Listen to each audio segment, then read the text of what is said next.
Hello, welcome back to Mark's House and Garden UK, where only a few short months ago I pruned my Hydrangea Annabelle.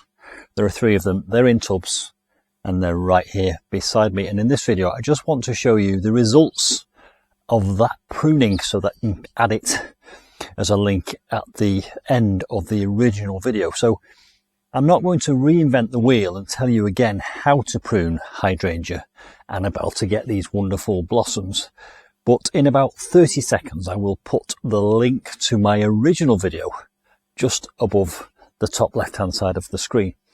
Right, I just want to show you the results of the Hydrangea Annabelle pruning which I did, and you can see we're into June now and these are all about to burst into beautiful off-white, lime green, white blooms all the way around here. Three of them, and it's going to be a fantastic display, especially if we get some more days like this. A couple of care points. I do need to now support these because they're getting quite tall and straggly. I also need to feed them because they're in pots, so I'm going to be top dressing them with some slow release food. And as we go into the summer and we have more of these hot days, I will be watering these daily. I'll be soaking them daily. They've got lots of leaf surface, so they'll be transpiring lots of water and they'll wilt very quickly.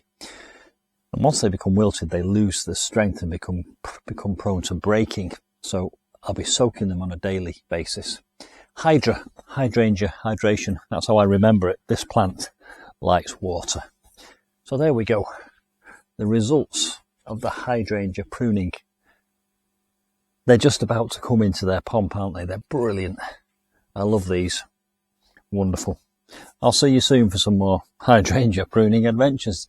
Bye for now.